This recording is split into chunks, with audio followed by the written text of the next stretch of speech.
Bismillahirrahmanirrahim. Assalamualaikum warahmatullahi wabarakatuh. Alhamdulillahi ala ihsanih wa syukru lahu ala taufiqihi wa amtinani. Asyhadu an la ilaha illallah wahdahu la syarika lahu ta'ziman li sya'nih wa asyhadu anna Muhammadan abduhu wa rasuluhu da'ila ridwanih. Allahumma salli alaihi wa ala alihi wa ashabihi wa ikhwani. Para pemirsa Roja dimanapun Anda berada, kita melanjutkan pelajaran kita surat Fatir dan kita sampai pada ayat yang ke-19. Allah Subhanahu wa taala berfirman, "Wa ma yastawil a'ma wal basir." Tidak sama antara yang buta dan yang melihat, ya.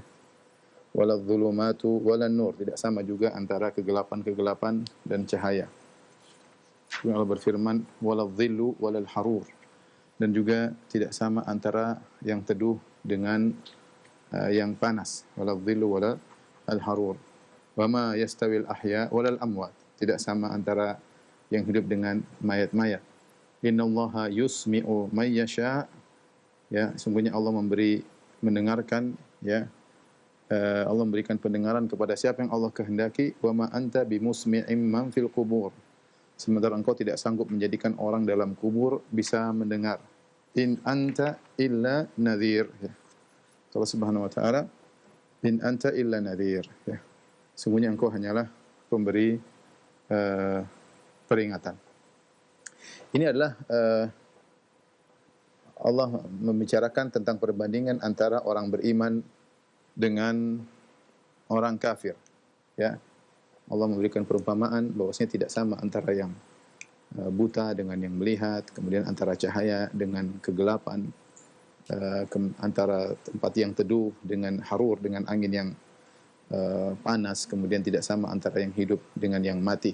Ada dua metode tafsir di kalangan para ulama tentang tafsir ayat ini. Ya. Allah Subhanahu wa taala berfirman, ya, "Wa ma yastawi al-a'ma wal basir wala dhulumatu wala nur wala dhillu wal harir wa ma yastawi al-ahya wal amwat." Kata Allah Subhanahu wa taala tidak sama, ya.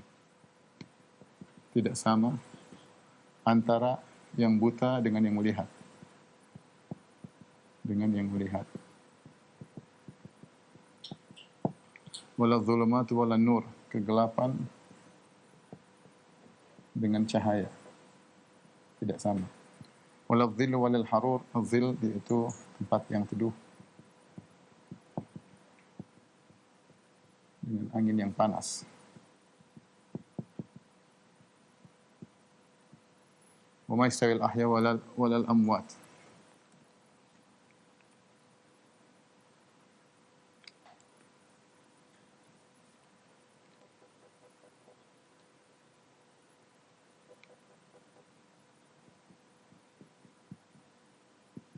Tidak sama antara orang-orang yang hidup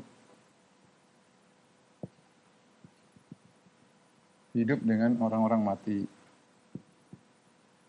Tapi sebelum kita kita jelaskan dulu, ada mungkin makna yang kita kurang paham, ya.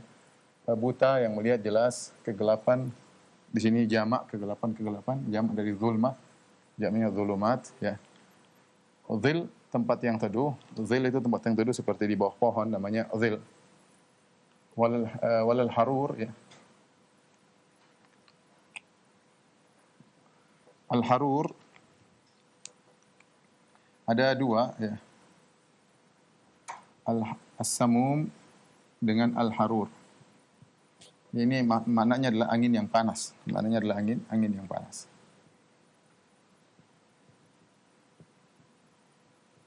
Ada khilaf samum dan al-harur. Pendapat yang kuat bahwasanya as-samum ini angin panas di siang hari.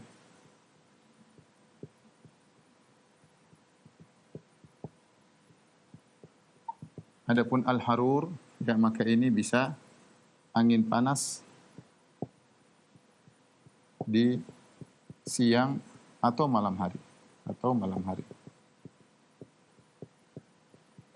Dan al-harur diambil dari kata al-har. Al-har cuma wazannya jadi faul, jadi al-harur, yang menunjukkan banyaknya angin panas tersebut ya.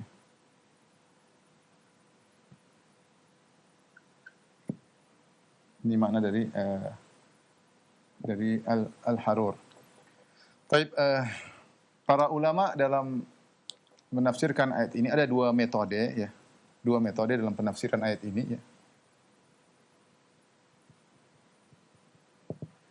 Metode pertama yaitu setiap perbandingan mereka maknakan ya, setiap perbandingan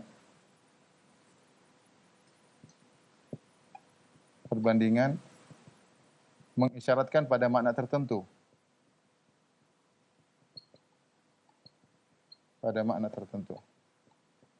Ini jumhur ahli tafsir yang saya dapati seperti itu. Jadi mereka menamakan misalnya al-a'ma maksudnya orang beriman, al-basir maksudnya al-a'ma orang kafir, al-basir maksudnya orang beriman. Al-zulumat maksudnya adalah kekufuran, an-nur maksudnya adalah keimanan, ya. Al-zil maksudnya surga, al-harur maksudnya adalah neraka. Kemudian al-ahya maksudnya orang-orang beriman, al-amwat maksudnya orang-orang kafir, atau al-ahya maksudnya orang-orang berilmu, al-amwat maksudnya orang-orang jahil. Ini jadi masing-masing mereka tafsirkan. Saya catat misalnya, al-a'ma kata mereka ibarat dari kafir. Allah kafir. Al-basir maksudnya mukmin. Kemudian al-zulumat maksudnya kekufuran. Karena cabang-cabang kekufuran banyak maka datang dalam bentuk jamak. Nur maksudnya iman. Al-zil maksudnya surga. Al-harur maksudnya neraka. Al-amwat, al-ahya maksudnya orang-orang beriman, atau maksudnya adalah orang-orang berilmu. Kemudian al-amwat maksudnya orang-orang kafir, atau maksudnya adalah orang-orang jahil. Ini kebanyakan ahli tafsir dengan metode seperti ini ya. Metode kedua sebenarnya ditempuh oleh Ibnu Katsir dan juga dipilih oleh Syekh Utsaimin, Syekh Sa'di, bahwasanya maksud Allah menyebutkan perbedaan antara dua hal yang menyebutkan ketidaksamaan antara dua hal yang dilihat secara kasat mata.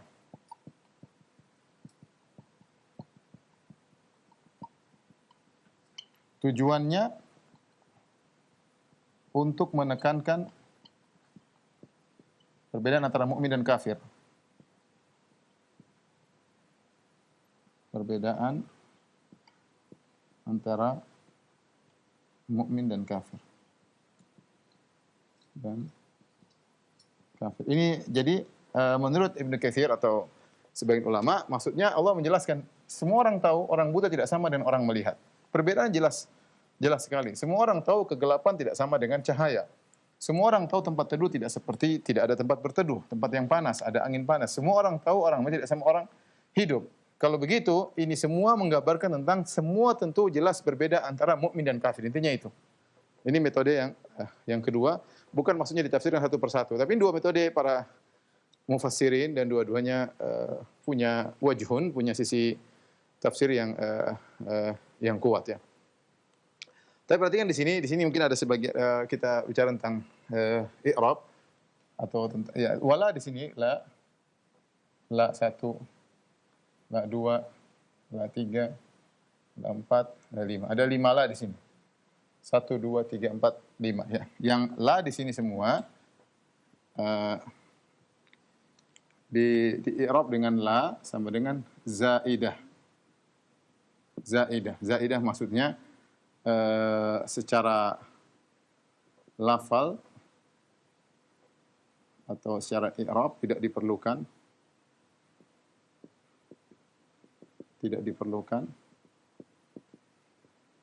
hanya saja didatangkan untuk penekanan.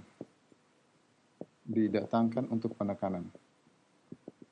Untuk taukid. Dan ini semua kalau dalam Al-Quran ada dikatakan zaidah, tambahan. Zaidah itu maksudnya apa? Tambahan. Maka itu maksudnya adalah penekanan, taukid. Seperti contohnya, seperti dalam Al-Quran banyak. Seperti saya contohkan, ihdinas siratal mustaqim siratal ladzina an'amta 'alaihim ghairil maghdubi 'alaihim waladhdallin. Ya Allah, tunjukkanlah kami jalan yang lurus, bukan jalan orang-orang yang kau murkahi, dan juga bukan jalan orang yang sesat. Harusnya cukup la di sini, kalau tidak seandainya dibuang, la di sini dibuang, maknanya juga benar. Ghairil maghdubi 'alaihim waladhdallin. Maknanya sudah tepat. Bukan jalan orang-orang yang kau murkai dan orang-orang yang sesat. Tidak perlu ada tambah la di sini, tapi la di sini untuk penekanan. Jadi artinya jauhkanlah kami di jalan orang-orang yang kau murkai dan juga ada tambahan, dan juga bukan jalan orang-orang yang sesat. Ya, ini la di sini disebut dengan la zaidah, ya. Seperti juga dalam ayat yang lain, misalnya fabima, misalnya fabima rahmatin minallahi linta lahum. Nah, di sini di sini adalah zaidah, ya. Ya, seandainya dihilangkan di selain Al-Qur'an, kita bilang fabi rahmatin, maka ini maknanya sudah benar. Ma-nya dihilangkan, misalnya dihilangkan maka sudah benar maknanya. Tapi Allah tambah fabima, ma di sini tafsir adalah zaidah, tambahan. Dalam i'rab tidak ada i'rabnya, tapi untuk menekankan. Kalau kita bilang fabi rahmatin, maka maknanya dengan rahmat Allah engkau jadi lembut kepada mereka. Tapi ketika kita tambah maknanya jadi berbeda. Maknanya karena benar-benar rahmat Allah, penekanan. Karena ma di situ ma zaidah. Ini ma zaidah. Karena benar-benar rahmat Allah, maka kau menjadi lembut. Sama seperti ini. Ghairil maghdubi 'alaihim, harusnya wadhdallin sudah cukup. Tapi adalah artinya, ya Allah, bukan jalan-jalan orang yang engkau murkai, bukan pula jalan orang-orang yang sesat. Nah, di sinilah seandainya lihat pertama di sini Allah berfirman, "Wa ma yastawil a'ma wal basir." Tidak pakai la, cukup. "Wa ma yastawil a'ma wal basir." Tidak sama antara orang buta dengan orang yang melihat. Cukup wadh-dhulumatu wan nur. Sebenarnya tidak pakai la. Wadh-dhulumatu wan nur, wadh-dhillu wal harur. Nah, sebenarnya tidak pakai la sudah cukup, tapi Allah tambah la di sini. Para ulama mengatakan maksudnya adalah zaidah untuk penekanan. Dan ini sekedar tambahan ilmu. La di situ adalah untuk penekanan. Artinya tidak sama antara orang buta dengan orang yang melihat. Dan benar-benar tidak sama antara kegelapan dengan cahaya. Dan benar-benar tidak sama antara dhil dengan antara naungan dengan angin yang panas. Ya. Wa ma yastawil ahya, harusnya juga wal amwat, tidak pakai la. Tidak sama antara orang hidup dengan orang mati, tapi Allah tambah lagi benar-benar tidak sama antara orang hidup dengan orang yang mati. Ya. Ini intinya adalah untuk membedakan antara orang beriman dengan orang kafir. Mereka benar-benar tidak sama, sebagaimana tidak samanya antara yang buta dengan yang melihat, sebagaimana tidak samanya antara orang hidup dengan orang mati, sebagaimana tidak samanya antara tempat yang teduh dengan tempat yang panas, sebagaimana tidak sama antara kegelapan dengan cahaya. Ya. Ini maksudnya penekanan, sebagaimana pendapat Ibnu Katsir dan Syekh Sa'di dipilih Syekh Utsaimin, penekanan bahwasanya Allah memberi perumpamaan suatu yang hissi yang dilihat untuk menjelaskan suatu yang maknawi. Ya. Sebagaimana kau lihat orang buta tidak sama dengan orang yang melihat, demikian juga antara orang kafir dengan orang mukmin tidak samanya seperti itu. Benar-benar tidak sama. Ya. Innallaha yusmi'u man yasha. Sungguhnya Allah menjadikan siapa yang Allah kehendaki bisa mendengar. Innallaha yusmi'u man yasha wa ma anta bimusmi'in man fil qubur. Dan engkau tidak bisa membuat orang dalam kuburan bisa mendengar. Ya.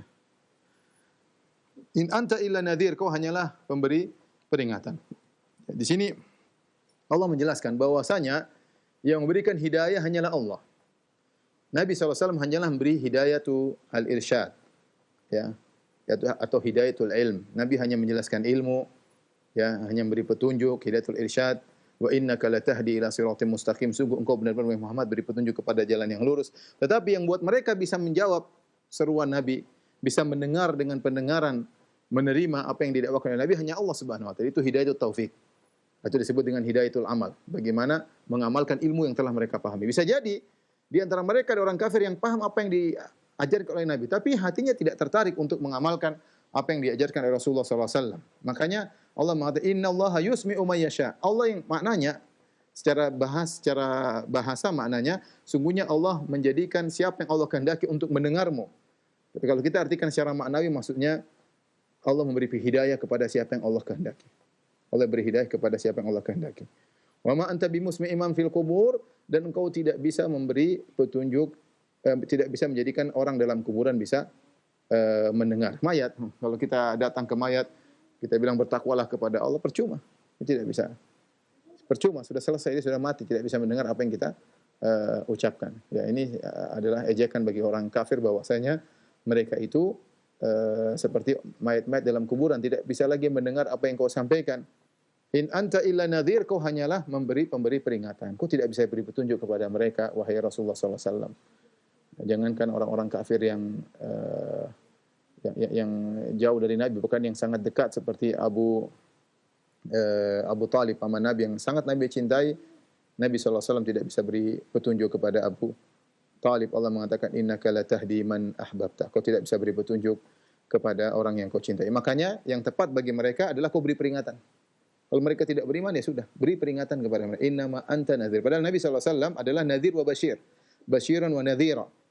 Ya, basyiran, Allah menyebutkan Nabi sifatnya basyiran wa nadhira, pemberi kabar gembira dan beri peringatan. Tapi untuk orang-orang semodel mereka, yang hati mereka sudah mati seperti mayat-mayat di kuburan, maka tidak ada yang pantas bagi mereka kecuali beri peringatan, ingatkan tentang neraka. Ya, karena dijelaskan mereka tidak bisa mendengar lagi, hati mereka sudah mati seperti orang-orang dalam kuburan. Ayat ini Allah mengatakan, "Wa ma anta bimusmi'in man fil qubur." Wa ma anta bimusmi'in man fil qubur. Engkau tidak bisa menjadikan yang di kuburan mendengar.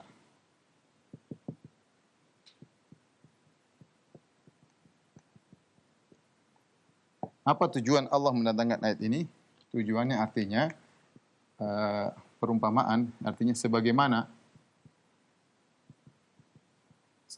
engkau tidak bisa menjadikan orang di kuburan mendengar, maka demikian pula engkau tidak bisa menjadikan mereka dapat hidayah. Hidayah di tangan Allah Subhanahu wa taala. Di sini Allah menyamakan orang-orang yang didakwai oleh Nabi seperti orang dalam kuburan dari sisi sama-sama tidak mendengar, Mereka mendengar memang, tapi mendengar tidak bisa mengambil manfaat, seperti orang mati tidak bisa mendengar, tidak bisa mengambil manfaat dari pendengaran apa yang disampaikan kepada mereka. Ya. Sehingga ayat ini dijadikan dalil. Ini khilaf tentang para ulama. Ada permasalahan.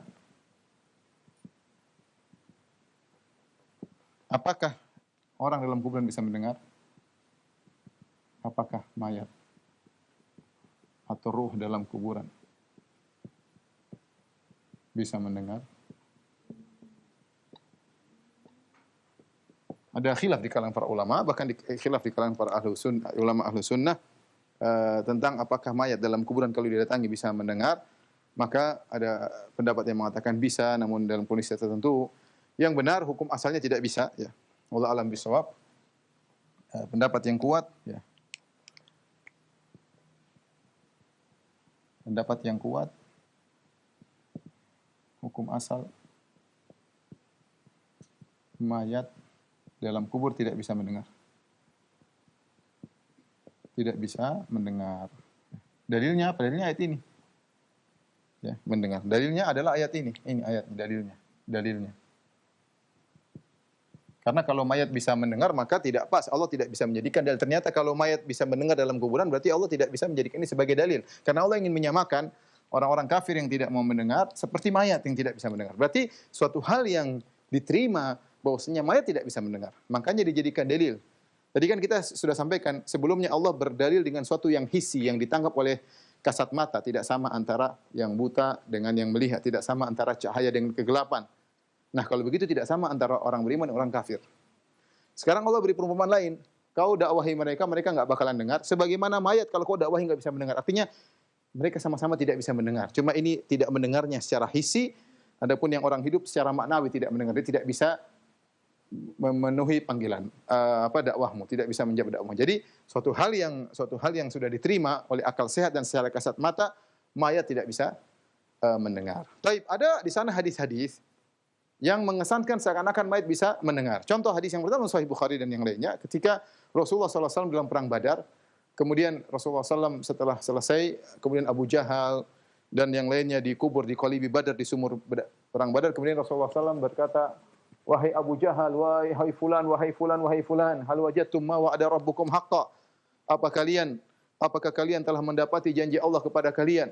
Ketika itu Umar bertanya, ya Rasulullah, apakah mereka mendengar apa yang kau ucapkan? Jadi suatu hal yang sahabat ketika melihat Nabi melakukan demikian, mereka heran. Ya Nabi kenapa ngomong sama orang sudah mati, sudah dikubur, dimasukkan dalam sumur-sumur di Badar, di kota Badar ya. Maka sahabat bertanya, Rasulullah, apakah mereka mendengar apa yang kau ucapkan? Ya, maka Rasulullah berkata, ma anta bi asma mimma aqulu lahum. Engkau tidak lebih mendengar daripada mereka, ya. Jadi mereka mendengar. Qatadah, ya. Ini bagaimana dengan hadis ini? Maka ditafsirkan oleh sebagian salaf seperti Qatadah bahwasanya Allah mengembalikan ruh mereka untuk mendengar perkataan Nabi. Allah mengembalikan ruh mereka untuk mendengarkan perkataan Nabi sehingga dipahami ini kondisi khusus. Karena Nabi SAW tidak pernah melakukan hal yang serupa dengan yang lainnya, ya. Tapi adalah kondisi khusus, ya. Sehingga Qatadah menafsirkan, Qatadah tabi'in, dia menafsirkan bahwasanya Allah mengembalikan ruh mereka untuk mendengar perkataan Nabi. Ini kondisi khusus. Jadi hukum asal mayat tidak bisa mendengar kecuali kondisi tadi Nabi di antara mukjizat Nabi, yaitu Nabi bicara dengan mereka dan mereka dengar. Ini mukjizat Nabi SAW. Kondisi khusus bagi Nabi. Contoh lagi dalil bahwasanya mayat bisa mendengar seperti dalam hadis bahwasanya ketika mayat dikubur kemudian orang-orang pergi maka mayat mendengar langkah sendal-sendal mereka, ya.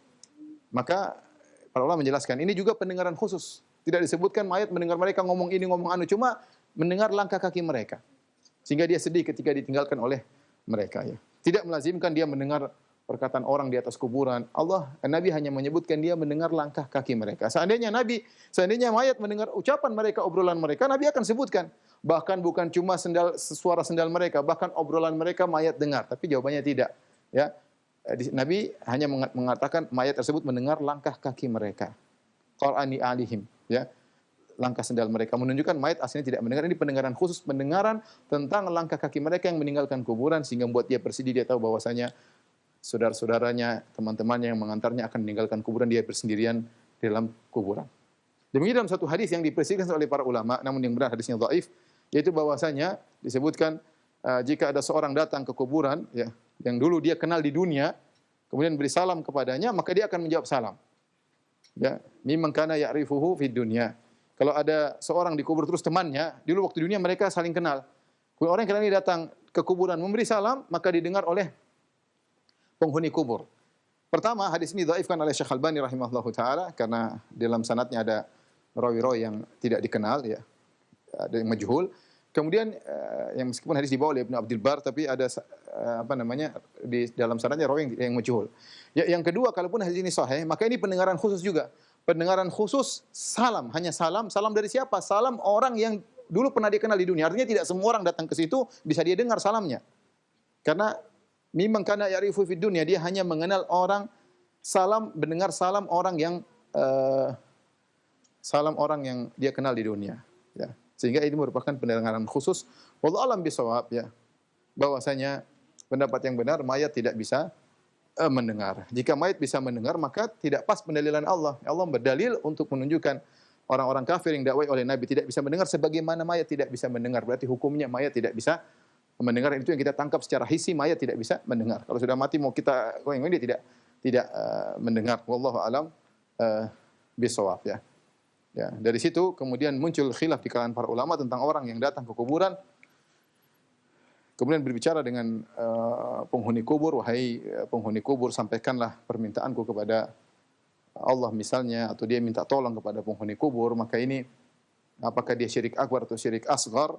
maka ada khilaf di kalangan para ulama karena ada syubhat bahwasanya mayat tersebut mendengar kalau dia minta tolong agar disampaikan permintaannya kepada Allah Subhanahu wa taala ya. Ketika dia di dekat kuburan. Tapi kalau dia jauh dari kuburan, maka ini jelas ya pembicaraan kita syubhat tentang orang yang datang dekat kuburan. Apakah mengunjungi, apakah ngelayat ataukah ziarah ya. Tidak ada dalil yang mengatakan mayat mendengar secara mutlak, enggak ada. Tapi kalau orang dari jauh minta, ya Sayyidil Badawi, wahai Abdul Qadir Jailani, dari jauh dia minta, maka ini jelas kafir. Karena seakan-akan mayat tersebut maha mendengar. Ya, lain halnya kalau di depan kuburan kemudian dia minta agar disampaikan permintaannya dan yang lainnya, maka ini memang ada khilaf apakah dia syirik ataukah dia bid'ah, maka ada pembahasan di kalangan para ulama. Wallahu alam bisawab ya. Intinya yang benar mayat tidak bisa mendengar. Setelah itu Allah berfirman, in anta illa nadhir.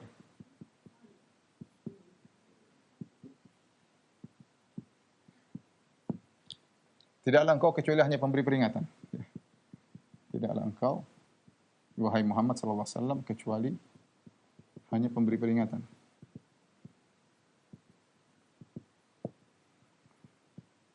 Kita tahu bahwasanya Nabi sallallahu alaihi wasallam harusnya nadhiran, bukan cuma pemberi peringatan, Nabi juga basyiran, pemberi kabar gembira ya. Makanya disebut ini qasr idhafi, intinya Allah mengatakan in anta, in di sini artinya maknanya ma ya, nafiyah, in nafiyah. Ciri-cirinya ada ilah setelahnya. In ada ilah berarti in maknanya ma. Maknanya seakan kita berkata ma anta illa nadhir. Tidaklah engkau kecuali hanyalah pemberi peringatan. Tetapi kenapa tidak disebut basyiran padahal Nabi juga basyiran? Karena kaitannya dengan mereka.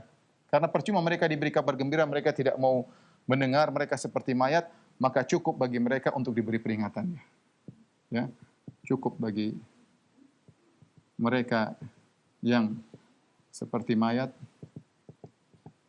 untuk diberi peringatan. Ini yang paling pas bagi mereka. Ya. Baik, kita lanjutkan.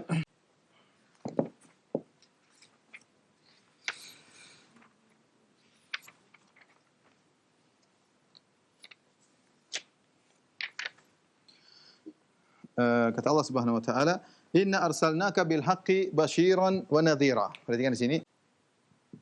Inna arsalnaka bil haqqi basyiran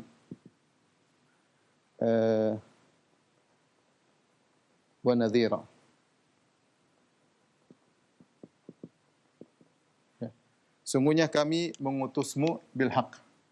Di sini bil haqq ada dua kemungkinan. Kalau kita artikan kami mengutusmu dengan kebenaran ya. Kami mengutusmu dengan kebenaran. Dengan kebenaran, dengan al-haq, dengan kebenaran. Nah, dengan kebenaran ini maksudnya apa? Ada dua kemungkinan dengan kebenaran. Ada kemungkinan pertama, bil haq maksudnya pengutusanmu itu benar. Pengutusanmu benar adanya dari Allah. Ya, benar. Ya. Adanya dari Allah. Allah yang mengutus. Jadi yang berkaitan hak adalah irsalnya. Allah mengutus engkau dengan kebenaran. Benar-benar Allah mengutusmu. Kemudian kedua, bahwasanya engkau diutus dengan membawa kebenaran. Membawa kebenaran.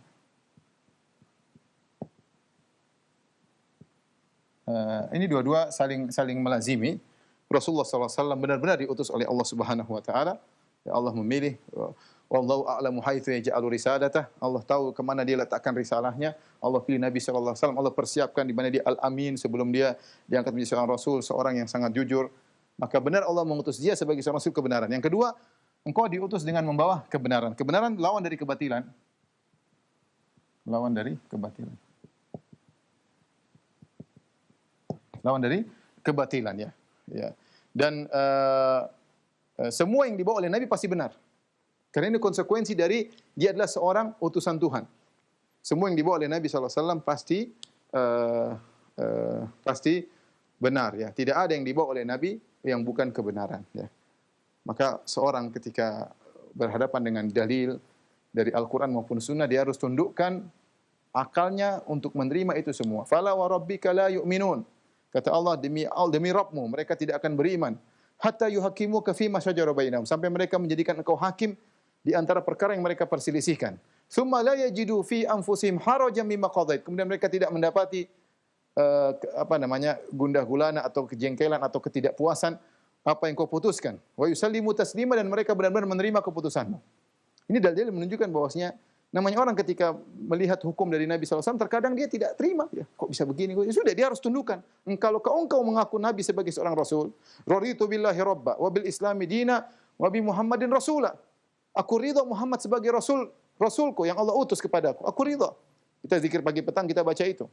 Ya, ketika kita mendengar azan disunahkan asyhadu anna Muhammadar Rasulullah, asyhadu anna Muhammadar, kita jawab asyhadu anna Muhammadar Rasulullah, asyhadu anna Muhammadar Rasulullah, raditu billahi rabba wa bi Muhammadin rasula wa bil islami dina. Kita ridha Muhammad sebagai rasul kita, rasul yang Allah utus. Karena kalau kita ridha, apa bukti kita ridha? Kita ridha segala hukum yang ditetapkan oleh Nabi sallallahu alaihi wasallam.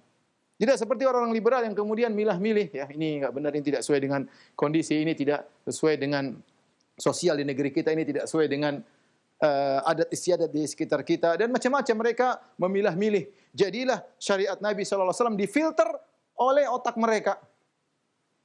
Bukan otak mereka yang difilter oleh syariat Nabi sallallahu alaihi wasallam. Makanya sebagian mereka berkata, orang liberal, bahwasanya apa yang dibawa oleh Nabi Muhammad sallallahu alaihi wasallam itu hanya cocok untuk 1400 tahun yang lalu. Sekarang kita harus berijtihad untuk membuat hukum-hukum baru yang relevan, yang cocok dengan kondisi real sekarang. Ini kekufuran.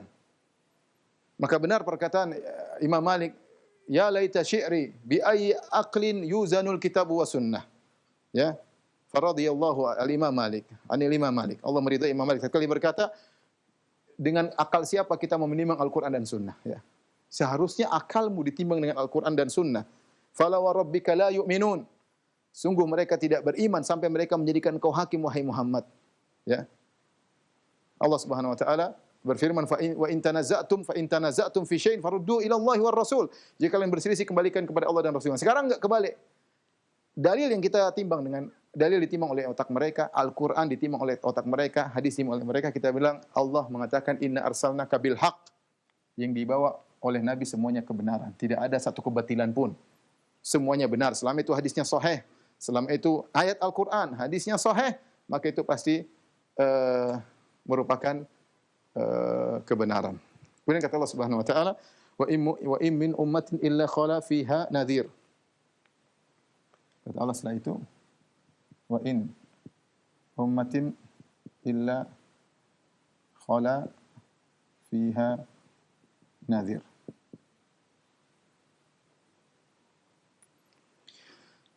Tidak, ini sama, in juga sama nafiyah, ya. Tidak satu umat pun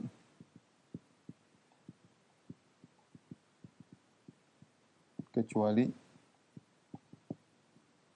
telah berlalu padanya seorang pemberi peringatan.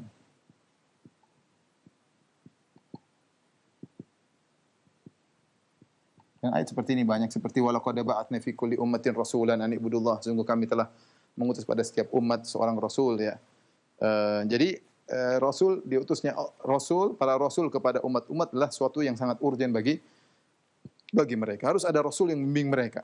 Harus ada rasul yang membimbing mereka. Dan rasul banyak diutus, para nabi diutus oleh Allah Subhanahu wa taala. Hanya saja kita tidak tahu kecuali sebagian kecil dari nabi-nabi tersebut, dari rasul-rasul tersebut. Sungguhnya setiap umat Allah utus rasul, memberi peringatan. Kalau mereka meninggal pun ada yang meneruskan dakwah mereka, ya. Dan Allah sudah menegakkan hujah kepada mereka. Dan ini memberi isyarat bahwasanya kita membutuhkan rasul untuk menjelaskan tentang iman, tentang syariat dan yang lainnya, ya. Akal secara sendiri tidak bisa memberi petunjuk kepada Tuhan, tidak bisa menunjukkan kepada Tuhan yang benar. Karena sebagian orang mengatakan akal ini yang menunjuk adanya Tuhan. Kita bilang kalau tidak ada rasul, akal tidak akan bisa memberi petunjuk, ya. Oleh karenanya banyak umat-umat dengan akal mereka, akhirnya mereka tidak bertauhid, ya. Ya, karena akal mereka berbeda-beda, ya. Jadi kalau dia tidak ikut hawa nafsu mungkin, tapi betapa banyak akal yang mengikuti hawa nafsu. Maka Rasul dibutuhkan untuk menjelaskan tentang kebenaran, ya. Kalau hanya cukup dengan akal kita mengenal kebenaran, maka tidak perlu mengutus para rasul. Baik, kita lanjutkan.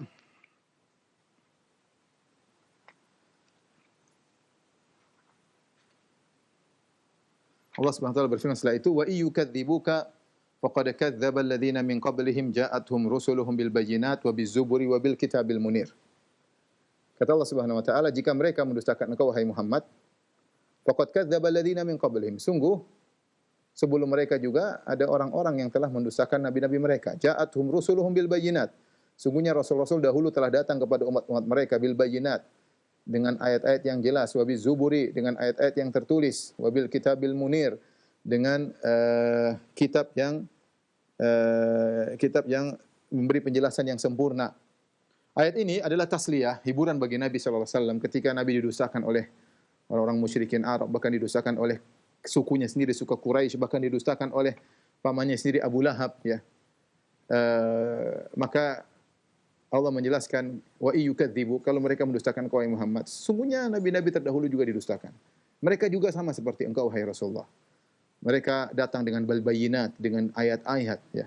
Bil bayyinat maksudnya ayat-ayat yang jelas, ya, seperti mukjizat, ya. Mereka datang dengan mukjizat, ya, dan sebagaimana dalam hadis kata Rasulullah SAW, ma minal anbiya nabiyyun illa qad u'tiya minal ayati ma mithluhu amana alaihil bashar.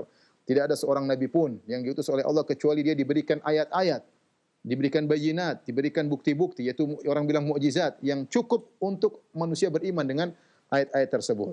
Dan setiap nabi pasti dibekali dengan mukjizat. Kita tahu atau kita tidak tahu, ya. Ya, karena ini pembeda antara kufur dengan al-haq.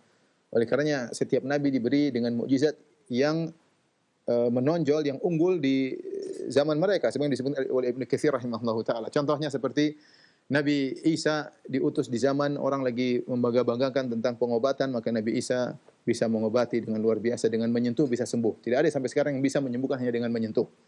Apalagi dari buta bisa melihat, tidak ada. Ya, kemudian dari penyakit sopak disentuh bisa sembuh. Bahkan mayat dihidupkan oleh Nabi Isa alaihissalam, ya. Kemudian meskipun untuk berbicara kemudian kembali mati, tapi tidak ada yang bisa melakukan sampai sekarang. Dan itu adalah mukjizat, ya, mukjizat. Mukjizat beda dengan karomat. Ini perlu kita perhatikan. Ini dijelaskan panjang lebar oleh Ibnu Taimiyah dalam kitabnya An-Nubuwat, ya. Karena sebagian orang menyangka mukjizat dan karomat satu level. Enggak, mukjizat itu suatu yang luar biasa dahsyat. Karomat adalah hal yang aneh, menakjubkan, tapi tidak semenakjubkan seperti mukjizat para anbiya, ya. Tentu pembahasannya panjang. Tapi intinya nabi-nabi diberi mukjizat disebut dengan ayat yang lagi booming di zaman mereka. Seperti di zaman Nabi Isa lagi booming masalah pengobatan, maka Nabi Isa diberi sesuatu yang menakjubkan tentang pengobatan, orang dia sentuh orang buta langsung bisa melihat, dan selanjutnya. Jadi demikiannya Nabi Musa diutus di zaman yang orang berbangga-bangga dengan sihir. Banyak penyihir. Mungkin sejak kecil sudah belajar sihir. Maka Nabi Musa melawan mereka dengan sesuatu yang bukan sihir. Mirip secara zahir seperti sihir, tapi itu bukan sihir, itu benar-benar berubah bagaimana tongkat bisa benar-benar menjadi ular, sehingga para penyihir pun akhirnya beriman karena mereka tahu apa yang dibawa oleh Nabi Musa bukanlah sihir. Contohnya lagi misalnya Nabi Muhammad SAW diutus di zaman orang-orang lagi berbangga-bangga tentang balaghah, tentang kefasihan bahasa, maka Allah utus Al-Quran yang dia bukan syair, dan dia bukan nathar, tapi subhanallah diatur sedemikian rupa yang kemudian membuat mereka semua tidak mampu mendatangkan semisal Al-Quran, ya. Dan akhirnya Nabi mengungguli mereka semuanya dengan mukjizat Al-Quran. Al-Quran sendiri merupakan suatu mukjizat. Contoh Nabi Yusuf alaihissalam diutus di zaman orang banyak yang pandai menafsirkan mimpi, tapi mereka kalau menafsirkan mimpi, kadang mereka tahu, kadang mereka tidak tahu. Kalaupun mereka tahu, maka tafsirannya bisa jadi benar sebagian, salah sebagian. Adapun Nabi Yusuf alaihissalam kalau menafsirkan mimpi 100% benar. 100% benar, tidak ada kesalahan sama sekali. Dan itu di antara keunggulan yang dimiliki Nabi Yusuf dibandingkan yang lain, selain dia diberi ketampanan yang luar biasa Yusuf alaihissalam, ya. Dan demikianlah para nabi diberi mukjizat yang cukup buat orang beriman. Makanya Nabi berkata, "Ya Rasulullah, kalau engkau sallallahu alaihi wasallam, kalau engkau didustakan oleh orang-orang Quraisy, kerabatmu sendiri, sungguh nabi-nabi sebelum engkau juga telah didustakan, dan mereka juga sama dengan engkau. Mereka bawa mukjizat. Wabi zuburi, mereka juga bawa kitab-kitab yang tertulis. Engkau bawa Al-Quran, mereka punya kitab-kitab. Nabi Nuh punya kitab, memang nggak tahu kitabnya apa. Tapi setiap nabi, setiap rasul membawa kitab suci. Wabil kitabil munir, dan kitab suci yang mereka bawa, ya, adalah benar-benar memberi petunjuk sangat jelas. Tapi toh mereka tetap didustakan. Maka engkau janganlah terlalu bersedih, karena yang sebelum engkau telah datang orang-orang para nabi seperti engkau dan mereka juga didustakan. Tsumma akhadhtu alladziina kafaru fa kaifa kana nakir. Kemudian kata Allah Subhanahu wa taala, kemudian aku azab orang-orang kafir, ya. Fa kaifa kana nakir, lihatlah bagaimana kemungkaran pengingkaranku terhadap mereka, yaitu dengan memberi azab yang syadid, azab yang pedih. Ya, mereka aku hukum mereka, aku azab mereka, ya, dan lihatlah bagaimana pengingkaranku terhadap mereka itu, bagaimana kerasnya azabku kepada mereka. Allah memberi azab kepada umat-umat terdahulu dengan berbagai macam model, ya. Sebagaimana sudah kita jelaskan dalam kisah-kisah para nabi, yang ada yang diazab dengan diberikan halilintar, ada yang diazab dengan suara guntur yang dahsyat, ada diazab dengan gempa yang dahsyat, ada yang diazab dengan ditenggelamkan, ya. Ada yang diazab dengan dikirim angin yang kuat sehingga mengangkat mereka berhari-hari, mengocok mereka sampai usus mereka lepas semuanya, dan ada yang diangkat seperti kaum Nabi Lut, kampungnya diangkat terus dibalik kemudian dihujani dengan hujan batu yang panas, dan berbagai macam kaum yang diazab oleh Allah Subhanahu wa taala. Dan ini juga hiburan bagi Nabi sallallahu alaihi wasallam bahwasanya orang-orang kafir tersebut mereka akan dihukum oleh Allah Subhanahu wa taala cepat atau lambat di dunia atau di akhirat. Wallahu alam bisawab. Ini saja yang mungkin bisa sampaikan pada rekan-rekan di Radio Roja. Kalau ada yang bertanya, saya persilahkan. Wallahu taala alam bisawab.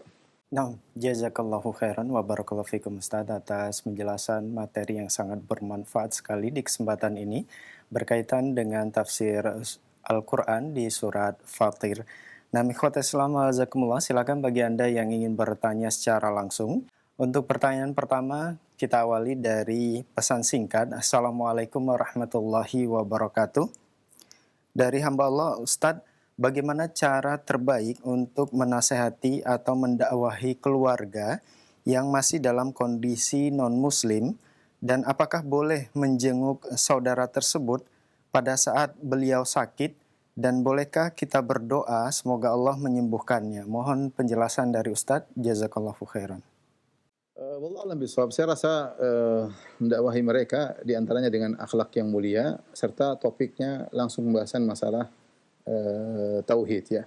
Karena kalau kita berbicara masalah furu atau masalah cabang-cabang, masalah hukum ini, misalnya hukum khamar, misalnya hukum babi misalnya, atau hukum-hukum seperti itu, terkadang terjadi perdebatan, debat kusir yang tidak berujung. Tapi kalau kita bicara langsung masalah ketuhanan, esensi ketuhanan, misalnya apa yang mereka sembah itu pantas enggak jadi Tuhan, kita harus berusaha sambil tentunya berdoa kepada Allah agar mereka dapat hidayah, ya. Saya pernah ketemu seorang dai dari India kalau tidak salah, ya, ngobrol dia subhanallah, dia kalau mau berdakwah dan banyak orang masuk Islam lewat tangan dia sholat malam dulu. Sholat malam dia berdoa, ya Allah beri hidayah kepada si fulan, kemudian dia berdakwah. Akhirnya mereka masuk Islam, ya. Jadi malamnya dia berdoa dulu, sholat malam mendoakan mereka, karena hidayah di tangan Allah tadi. In anta illa nadhir. Rasulullah SAW kurang apanya, ya? Paling fasih, paling akhlaknya paling baik, paling ingin menasihati, paling sabar, paling segalanya. Toh tidak bisa memberi hidayah kepada orang yang sangat dia cintai dan juga mencintainya. Ya, Abu Thalib itu sangat dicintai oleh Nabi seperti bapak Nabi sendiri, dan Abu Thalib pun sangat sayang kepada Nabi. Tapi toh hidayah di tangan Allah Subhanahu wa taala. Maka saya bilang di antaranya kita tunjukkan akhlak yang mulia sehingga orang kita dakwah ini tahu kita ingin kebaikan, dan itu disebut oleh para anbiya ketika mereka berdoa, mereka inni lakum nasihun amin wa ana ansahu lakum. Aku adalah pemberi nasihat yang amanah, yang terpercaya. Wa ansahu lakum, aku memberikan nasihat kepada kalian. Wa ma yanfa'ukum nushi, ya, sungguhnya nasihat. Jadi mereka menunjukkan bahwasanya mereka orang yang baik. Oleh karenanya ketika dua orang di penjara datang kepada Nabi Yusuf, dia mengatakan kenapa kami datang kepada engkau? Karena inna naraka minal muhsinin, menurut kami engkau adalah orang yang baik, wahai Yusuf. Jadi sehingga orang yang menerima nasihat kita tahu kita ingin kebaikan bagi dia, bukan cari apa-apa, tapi ingin kebaikan bagi dia. Setelah itu kita bicara tentang poin masalah tauhid, ya. Masalah ketuhanan ini paling penting, pelan-pelan diskusi, ya. Ini kalau kita bicara jadi kita harus paham, kita tahu kira-kira apa yang akan mereka. Kita perlu banyak baca, kemudian kita dakwahi mereka sambil tadi berdoa agar mereka dapat hidayah, ya. Kemudian yang berikutnya, kalau mereka sakit boleh dijenguk dan boleh berdoa agar disembuhkan. Ini perkara duniawi, enggak ada masalah, ya. Orang sakit kita doakan semoga cepat sembuh, tidak jadi masalah. Kita doakan semoga cepat sembuh dan semoga diberi hidayah oleh Allah Subhanahu wa taala. Perkara duniawi yang tidak jadi masalah. Apalagi kalau kita jenguk karena ada niat untuk mendakwahinya, maka itu menjadi perkara yang sangat dianjurkan. Sebagaimana Nabi sallallahu alaihi wasallam menjenguk bekas pembantunya ya, anak Yahudi, remaja Yahudi yang karena yakhdimun Nabi sallallahu alaihi wasallam dulu menjadi pembantu Nabi sallallahu alaihi wasallam. Ketika dia sakit, Nabi sallallahu alaihi wasallam datang menjenguknya dan Nabi nasihati. Sama seperti Nabi sallallahu alaihi wasallam menjenguk pamannya Abu Thalib ketika meninggal, Rasulullah SAW nasihati ya. Jadi tidak jadi masalah dalam rangka mengambil hati mereka. Semoga mereka dapat hidayah. Wallahu a'lam bishawab. Nah, jazakallahu khairan wa barakallahu fikum Ustaz atas jawaban yang disampaikan. Semoga bermanfaat untuk penanya. Masih pertanyaan melalui pesan singkat kembali. Assalamualaikum warahmatullahi wabarakatuh. Ustadz, apakah ada istilah mati suri atau mati sebentar dalam Islam? Karena hal ini sering terjadi di masyarakat bahwa ada seorang yang diperiksa jantungnya sudah tidak berdetak dan denyut nadi sudah tidak ada. Kemudian pada saat mau dikubur tiba-tiba bangun dan hidup lagi. Mohon nasihat dari Ustadz. Syukran. Wallahu a'lam, itu kembali kepada kedokteran. Kalau benar bahwasanya jantung berhenti sebentar bisa gerak lagi secara kedokteran mungkin, maka itu tidak jadi masalah. Tapi bukan berarti mati suri dia sudah dicabut rohnya oleh malaikat maut kemudian dikembalikan ya. Itu tidak ada demikian. Makanya tidak ada orang yang mengalami tersebut cerita tadi roh saya sudah diambil oleh malaikat maut kemudian saya dikembalikan lagi. Harusnya tidak demikian. Artinya dia seperti orang pingsan, tanda-tanda kehidupan tidak ada. Ternyata dia belum mati. Bukan maksudnya mati suri, malaikat cabut nyawanya, kemudian mungkin diperlihatkan surga neraka atau diperlihatkan tentang azab kubur kemudian dikembalikan lagi. Itu tidak terjadi. Kalau sudah dicabut maka selesai. Dia sudah berpindah dari alam dunia menuju alam barzakh. Adapun kondisi dia tertidur, jantungnya berhenti sebentar, kemudian bergerak lagi, kalau secara kedokteran itu mungkin maka tidak jadi masalah. Tapi bukan mati yang tadi saya sebutkan ya. Wallahu a'lam bishawab. Nah, jazakallahu khairan wa barakallahu fikum Ustaz atas jawaban yang sangat bermanfaat sekali di kesempatan ini. Semoga kita bisa mengambil ibrah atau pelajaran yang disampaikan. Nah, ikhwatul Islam azakumullah, silakan masih kami buka kesempatan bagi Anda yang ingin bertanya secara langsung. Halo. Assalamualaikum. Assalamualaikum. Waalaikumsalam warahmatullahi wabarakatuh. Dengan Ibu siapa di mana? Warahmatullahi wabarakatuh. Pak Ustadz. Dengan Ibu siapa di mana? Dengan Bu Eti di Bandung. Bu Eti, mohon Dengan maaf Bu Eti sebelum di Bandung. dilanjutkan, mohon dikecilkan terlebih dahulu volume televisi atau radionya. Mohon dikecilkan terlebih dahulu volume televisi atau radionya. Oh iya, radionya sebentar ya. Iya. Oh iya, radionya sebentar ya. Iya. Pak Ustadz, saya mau baru sembuh sakit. Iya. Tapi perasaan saya suka rasa takut. Telinga saya bunyi terus, Pak Ustadz. Ya. Baik, pertanyaannya Ibu. Saya minta doa resminya dari Pak Ustadz. Harus baca doa apa? Saya tiap hari ngaji ya Bu. Baik. Itu saja Ibu pertanyaannya. Baik, mohon ditunggu jawaban dari Ustadz. Tafadhol Ustadz. Minta ketenangan kepada Allah Subhanahu wa taala ya. Doa-doa banyak diajarkan oleh Nabi sallallahu alaihi wasallam. Minta dihilangkan kesedihan, dihilangkan kegundah gulanaan. Allahumma inna a'udzubika minal hammi wal hazn. Di antaranya dihilangkan kekhawatiran ya. Kemudian tadi menghilangkan karena ibu sepertinya mengalami gundah gulana, kekhawatiran ya. Ini pertama ada doa-doa yang diajarkan oleh Nabi sallallahu alaihi wasallam agar dihilangkan daripada kesedihan ya. Kalau ibu tidak hafal doa-doanya bisa dengan bahasa Indonesia minta kepada Allah agar dihilangkan, ditenangkan hati. Kemudian ibu juga melakukan sebab-sebab. Sebab-sebab pertama di antaranya baca Al-Qur'an agar tenang hati, sering baca karena Al-Qur'an adalah Rabiul Qulub, yaitu sebagai penyejuk hati ya. Dhahabal ahzan wal ghumum ya, untuk menghilangkan kesedihan dan kekhawatiran, kegundah gulanaan, di antaranya dengan baca Al-Qur'an sambil dipahami maknanya. Insyaallah sangat membantu. Jauhkan diri dari nonton macam-macam berita-berita yang hanya membuat kegelisahan. Jadi fokus dekat kepada Allah Subhanahu wa taala diiringi dengan doa kepada Allah Subhanahu wa taala. Semoga Allah menyembuhkan penyakit ibu. Dan terakhir mungkin berkaitan dengan takdir, menerima dengan ujian yang Allah berikan ya. Ketika seorang beriman dengan takdir, dengan mengucapkan qadarallah ma syafa'al, semua sudah ditakdirkan ya. Maka ini sangat meringankan beban dia. Ya, tahu bahwasanya ini ujian yang Allah berikan kepada dia ya. dan kalau dia sabar akan mengurangi dosa-dosanya. Orang kalau beriman kepada takdir, beban yang begitu berat akan menjadi lebih ringan. Karena dia tahu ini ujian dari Allah, ini tahu Allah memberikan ini, berarti dia memang bisa untuk menghadapinya dan itu lebih baik baginya. Wallahu taala alam bisawab. Jazakallahu khairan wa barakallahu fikum Ustaz atas jawaban yang disampaikan, dan itu merupakan pertanyaan terakhir kita di kesempatan ini. Mungkin ada sebagai ikhtitam atau penutup, tafadhol Ustaz.